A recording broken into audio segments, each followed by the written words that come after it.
오늘 시간에는 새 영을 통해서 새 마음을 주소서라는 제목으로 하나님 말씀 증거하도록 하겠습니다. 제가 설교 준비를 하면서 영국에서 일어난 부흥에 관련된 책과 여러 가지 자료들을 살펴보았습니다. 지금 금요예배를 통해서 부흥에 대한 말씀을 나누고 있습니다. 영국에서의 부흥은 1740년대에 처음 일어났습니다. 당시에 영국 성도들은 영국 국교회, 성공회라고 알려져 있죠. 그 영향력 아래서 영적 무지함 가운데 있었습니다. 사회적으로는 합리적인 철학과 이신론의 영향이 상당히 심했습니다. 또 일반 사람들은 술 취함과 또 무지함과 게으름 등 도덕적인 해이도 상당히 심한 상황이었습니다. 부흥은 이런 암흑기와 같은 상황 속에서 일어나게 되었습니다. 1740년대에 영국의 부흥을 주도했던 두 목사님은 조지 휘필드 목사님과 요한 웨슬리 목사님이셨습니다. 이 부흥이 시작이 되어서 나중에 감리교 부흥 운동으로 확장이 되게 됩니다. 두 분의 목사님께서는 교회 안에서 집회를 하지 못하시고, 왜냐하면 성공회에서 교회 안에서 이렇게 집회하는 것들을 허락을 해주지를 않았습니다. 여러 가지 제도적인 문제들이 교회 안에도 참 많았기 때문입니다. 그래서 두 분의 목사님은 5개 집회를 하셨습니다. 그리고 야외에서 설교를 하셨고 극장 등을 빌려서 집회를 많이 하셨습니다. 그때 회심을 일으키는 성령의 놀라운 역사가 일어났고, 개인의 심령의 변화도 일어났고, 노예제 폐지 등과 관련된 사회개혁까지도 일어나게 되었습니다. 1740년대 부흥이 시들어지다가 다시금 1859년, 약 100년이 지나고 나서 다시 한번 1859년도에 영국의 놀라운 부흥이 새롭게 일어나게 됩니다. 그때의 부흥의 모습을 이렇게 묘사를 하고 있습니다. 화면 한번 보시고요. 열정적인 찬송, 뜨거운 기도회, 그리스도와 십자가에 초점을 맞춘 설교, 회개한 자의 자기 부인과 결심, 성도로서 은혜와 지식 안에서 살아가야 한다는 관심. 부흥이 일어났을 때의 모습을 보면 가장 기본적이고 원론적이고 근본적인 것이 중요했습니다. 부흥을 일으켰던 원인은 다른 것이 아니었습니다. 찬송과 기도, 그리고 예수 그리스도에게 맞춰졌던 설교, 그리고 회개, 그리고 은혜를 받은 사람으로서 내가 어떻게 살아가야 할 것인가 하는 주님 앞에서의 결단, 이것이 전부였습니다. 영국에서 일어났던 1859년도의 부흥이 다시 또 시들해지기 시작을 하면서 여러 가지 문제들이 또 나타나기 시작을 했습니다. 1860년대 후반에 영국의 모습을 가만히 살펴보면 다윈의 진화론이 등장을 합니다. 그래서 창조론에 대한 엄청난 도전이 시작이 됩니다. 자유주의 신학이 등장을 하면서 성경 비평학이 발달하고, 성경을 하나님의 말씀으로 보지 아니하고 인간 저자들의 짜집기된 책으로 보기 시작을 했습니다. 심리학의 영향력이 증대되면서 신앙을 단순히 감정적인 흥분으로 치부해버리는 시도들이 많아지게 되었습니다. 그때 교회의 모습을 이렇게 표현을 했습니다. 교회가 얼마나 침체되었는지, 성도들의 믿음이 얼마나 연약해졌는지 이렇게 묘사를 하고 있습니다. 사람들은 설교와 기도에서 돌아섰으며 즐거움을 추구하는 사교 장소 정도로 가끔 교회를 방문할 뿐이었다. 기금 마련을 위한 바자회나 여러 행사는 늘어났지만 영적 요구는 무뎌지고 감퇴했다. 1860년대 후반의 영국은 다시 한번 여러 가지 문제들로 휩싸이게 됩니다. 교회는 힘들어지게 되었고, 세상은 어지럽혀지게 되었고, 성도들은 그 뜨거웠던 믿음을 또 다 잃어가게 되었습니다. 하지만 1904년도가 되었을 때 하나님께서 영국에 다시 한번 놀라운 부흥을 허락해 주십니다. 그 부흥을 이끌었던 중요한 인물이 이반 로버츠라고 하는 사람입니다. 그는 광부였고 대장장이었습니다. 지극히 평범한 사람이었습니다. 하지만 그가 은혜 받고 변화가 되었고 25살 나이에 목사 후보생이 되고 많은 설교와 기도회를 인도를 하면서 1904년 웨일즈 영국 부흥을 이끌게 되었습니다. 그때 이반 로버츠가 어떻게 부흥이 일어나게 됐는지 이렇게 고백을 하게 되었습니다. 화면 한번 보시고요. 첫 번째, 과거에 지은 죄나 지금 회개하지 않은 죄가 있으면 성령을 받을 수가 없다. 그러므로 우리는 반드시 죄를 더듬어 살펴야 하며 성령께 의탁해야 한다. 두 번째, 우리는 스스로를 성령께 온전히 맡겨야 한다. 성령께서 우리에게 요구하시는 모든 것을 말하고 행해야 한다. 세 번째, 우리는 공개적으로 그리스도된 신앙을 고백해야 한다. 1904년도에 영국 웨일즈에서 일어났던 부흥의 역사도 다른 요인이 있었던 것이 아니었습니다. 성령의 역사, 그것만으로 충분했습니다. 아니, 오직 성령의 역사만이 부흥을 가능하게 하는 유일한 방법이었습니다. 1904년도와 1905년도에 웨일즈에서 일어났던 부흥의 모습을 이반 로버츠가 이렇게 묘사를 하고 있습니다. 앉아있던 모든 사람들이 눈을 감았다. 내가 기도를 시작하자마자 사람들이 하나씩 기도하기 시작을 했다. 처음에는 어린 소년들과 소녀들이 기도를 시작하더니 젊은 청년 남녀들도 기도하기 시작했다. 조용히 간구하는 사람, 큰 소리로 간구하는 사람, 감정 없이 냉랭하게 구는 사람, 감정이 풍부한 사람, 의례적으로 딱딱하게 기도하는 사람, 눈물을 흘리며 기도하는 사람, 강한 목소리로 기도하는 사람, 부드러운 목소리로 기도하는 사람, 이 모든 것이 한데 어우러져 기도하는데 그 모습이 얼마나 아름답던지. 나는 이처럼 큰 효과를 거두게 될지는 꿈에도 생각하지 않았다. 그곳이 가득 채워지는 느낌이 들었다. 기도가 예배당에 있는 사람들에게 많이 미치게 되자 어떤 형제들이 오 주님, 어찌해야 좋으리까, 오 주님, 이러면서 흐느끼는 소리가 여기저기서 들렸다. 기도가 계속되자 그 감정이 더욱 고조되었다. 예배당이 점점 더 성령의 임재로 가득 차게 되었다. 1904년도 웨일즈에 부흥이 일어났을 때 예배의 모습이 이랬습니다. 성도들이 함께 모여서 기도할 때의 모습이 이랬습니다. 다양한 사람들이 모여 있었습니다. 어떤 사람은 작게 기도하고 어떤 사람은 크게 기도했고 어떤 사람은 딱딱하게 기도했고 어떤 사람은 감정적으로 기도를 했고 누구는 청년이었고 누구는 어른이었지만 각자가 성령이 인도하시는 대로 기도했을 때 그곳에 하나 되게 하시는 성령의 역사가 충만하게 채워지게 되었던 겁니다. 그러면서 교회가 부흥되기 시작을 합니다. 교회가 부흥이 되니까 이제 사회개혁까지 일어나게 됩니다. 그때 웨일즈 광산촌 마을의 변화를 이렇게 적고 있습니다. 쓰레기가 줄기 시작했고 사람들은 자신들의 노동에 대한 기쁨으로 가득한 새 심령을 가지고 자기 일상 업무에 들어갔다.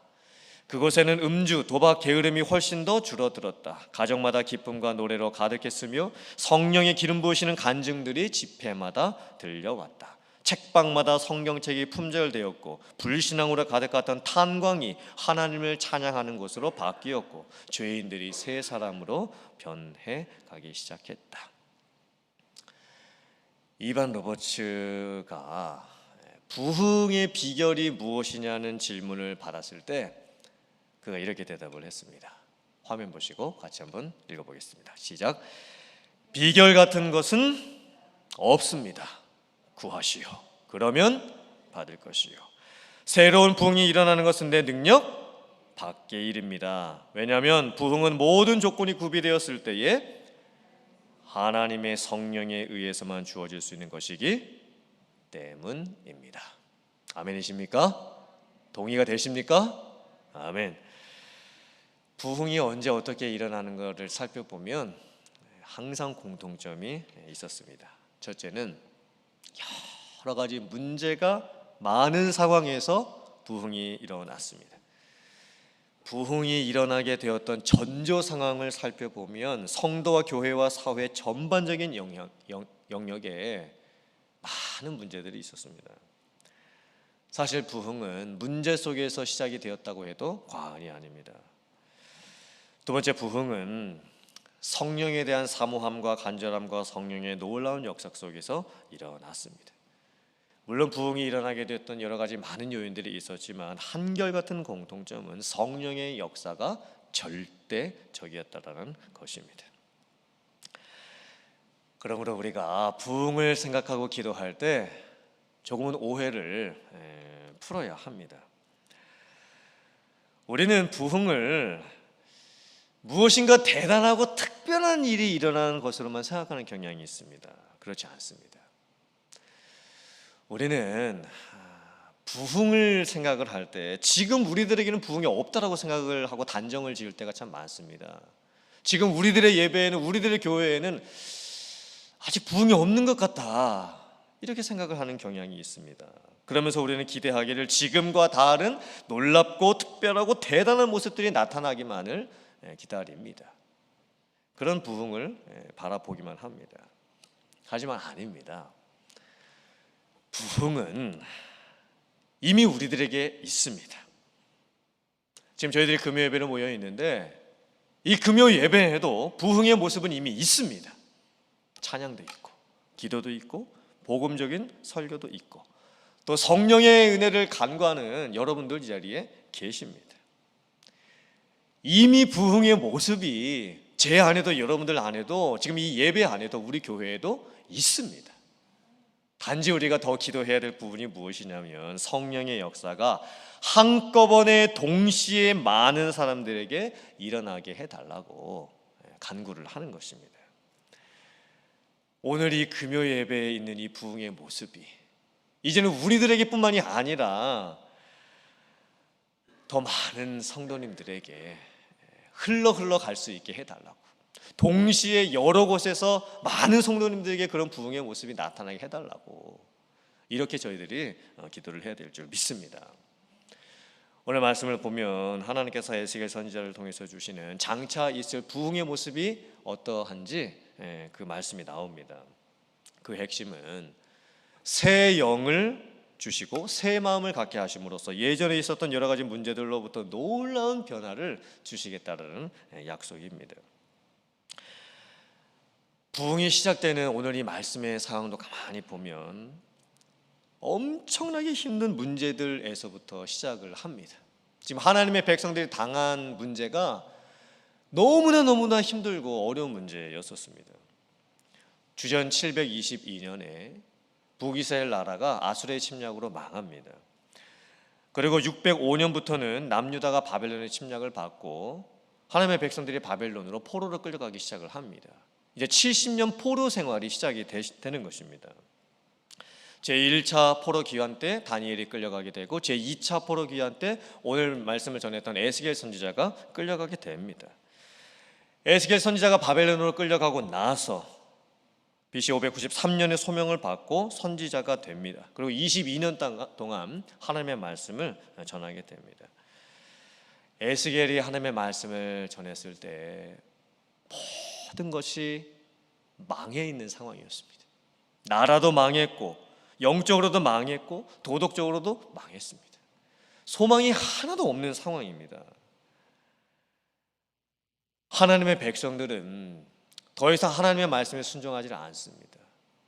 이 돌에 적혀 있었던 율법, 그리고 종이에 적혀 있었던 이 율법을 하나님의 말씀으로 더 이상 보지를 않습니다. 읽지를 않습니다. 그리고 자기가 원하는 대로만 살아갑니다. 하나님의 백성들의 마음은 강팍해져 있습니다. 그리고 이미 사람들의 습관이 오랫동안 형성이 되어 있었습니다. 몇 년 혹은 몇십 년 동안 하나님 말씀대로 살지 아니하고 자기 마음대로 살았던 삶의 습관들이 이미 배어 있었고 그게 변하지가 않고 있었습니다. 지금 저희들도 그렇지요. 코로나 사태가 1년 8개월이 지나가고 있는데 코로나 때 생긴 나에게 생기는 이런 나쁜 습관들이 점점 고착화되어 가고 있고 예전에 좋은 영적인 습관의 모습으로 돌아가는 것이 지금 상당히 어려워진 상황입니다. 그런데 이렇게 힘든 상황 속에서 하나님께서 부흥에 대한 약속을 허락을 해주시는 거예요. 새 영을 너희에게 줄 것이다. 하나님이 약속하셨던 새 영은 성령이었습니다. 하나님께서 이제까지 없었던 전혀 다른 방법으로 하나님의 백성들을 회복하실 것을 약속해 주십니다. 이제는 돌에 적혀있는 율법이 아니고 종이에 적혀있는 율법이 아니고 새 영, 성령을 하나님의 백성들에게 주시고 그 성령이 하나님의 백성들 마음 속에 계시게 함으로써 성령을 통한 내적 변화가 일어나게 해주시겠다고 약속을 해주십니다. 근본적인 변화죠. 완전히 질적으로 새로워지는 변화입니다. 성령이 역사하셔서 성령이 새롭게 바꿔주시는 마음, 그 마음을 주시겠다고 약속을 해주시는 거예요. 성령이 우리들 마음에 임하면 어떻게 될까요? 굳은 마음이 제하여집니다. 그리고 우리들의 마음이 부드러워집니다. 새 영이 우리에게 임하게 되면 맑은 물로 우리들의 죄가 씻겨 나가지는 것 같은 그런 죄사함의 역사가 일어나게 됩니다. 새 영이 우리 마음 가운데 임하면 결단을 하게 됩니다. 예전에 내가 잘못해가고 있었던 모든 더러운 것에서 돌아서고 우상 숭배에서 돌아서고 악한 길에서 떠나고 좋지 못한 행위들을 이제 다 옛날 것들을 다 내려놓고 모든 죄악과 가증한 것들을 다 버려두고 이제는 자기 자신을 보면서 부끄러워하고 한탄하면서 하나님께 진정 돌아갈 수 있는 역사들이 일어나게 된 겁니다. 그래서 궁극적으로 하나님과의 관계가 회복이 됩니다. 그래서 새 영이 우리에게 임하게 되면 하나님과의 관계가 어떻게 회복이 되는가? 너희는 내 백성이 되고 나는 너희의 하나님이 되리라. 이 말씀이 성취가 되는 것입니다. 사실 이 말씀은 구약 성경 여러 곳에서 하나님께서 해주셨던 약속의 말씀이었습니다. 우리 한번 출애굽기 6장 7절과 예레미야 31장 33절 말씀 화면 보시고 같이 한번 봉독해 보겠습니다. 시작. 너희를 내 백성으로 삼고 나는 너희의 하나님이 되리니 나는 애굽 사람의 무거운 짐 밑에서 너희를 빼낸 너희의 하나님 여호와인 줄 너희가 알지라. 그러나 그날 후에 내가 이스라엘 집과 맺을 언약은 이러하니 곧 내가 나의 법을 그들의 속에 두며 그들의 마음에 기록하여 나는 그들의 하나님이 되고 그들은 내 백성이 될 것이라. 여호와의 말씀이니라. 아멘. 하나님과 우리들 사이의 언약 관계의 회복입니다. 어쩌면 이것이 가장 근본적인 부흥의 모습입니다. 하나님께서 새 영을 허락해 주시겠다고 약속해 주셨을 때 그 약속은 각 개인의 심령의 변화뿐만이 아니었습니다. 새 영이 임하게 됐을 때 삶의 모든 영역과 사회와 국가 모든 영역에 하나님이 주시는 새로운 변화가 임할 것을 약속을 해 주십니다. 에스겔서 36장 35절 36절 말씀 같이 봉독해 보겠습니다. 시작. 사람이 이르기를 이 땅이 황폐하더니 이제는 에덴 동산같이 되었고 황량하고 적막하고 무너진 성읍들의 성벽과 주민이 있다 하리니 너희 사방에 남은 이방 사람이 나 여호와가 무너진 곳을 건축하며 황폐한 자리에 심은 줄을 알리라. 나 여호와가 말하였으니 이루리라. 아멘. 새 영이 일어나는 그 역사는 각 개인의 마음에서뿐만이 아니라 각 사람들의 삶의 영역, 또 사회, 국가 모든 영역에서 일어나게 됩니다. 단지 우리들의 마음속에만 은혜가 부어지는 것이 아니라 삶의 모든 영역에서 새로운 변화가 일어나게 됩니다.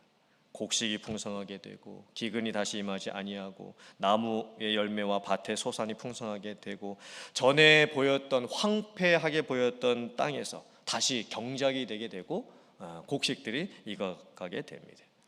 그래서 그 모습을 심지어 에덴 동산 같이 될 것이라 이렇게 약속을 해주십니다. 참 놀랍지 않습니까? 창세기에 나오는 에덴 동산이라는 단어가 다시금 에스겔서에서 나오고 있습니다. 하나님이 창조하셨던 완전한 모형을 가지고 있는 그 에덴 동산, 그 모습이 다시 한번 이 땅에서 재현될 것을 지금 약속을 해주고 계시는 겁니다. 이 땅의 모습이 에덴 동산같이 바뀔 것이라는 것은 단순히 어떤 환경적으로 잘 먹고 잘 사는 그런 모습이 될 것이다, 그런 말씀이 아니겠죠. 하나님이 주인 되시고 모든 하나님의 백성들이 하나님을 주인으로 알고 그 말씀에 순종하고 따라가는 하나님과의 관계가 회복되는 총체적인 삶, 그게 바로 에덴 동산의 모습입니다. 사랑하는 성도님들, 오늘 영국에서 일어났던 그 웨일즈 1904년 부흥의 모습을 보고 하나님께서 에스겔 선지자를 통해서 약속해 주시는 이 부흥의 모습을 보면서 진정 새 영의 역사가 나의 마음에 일어나게 해달라고 기도하게 되기를 간절히 바랍니다.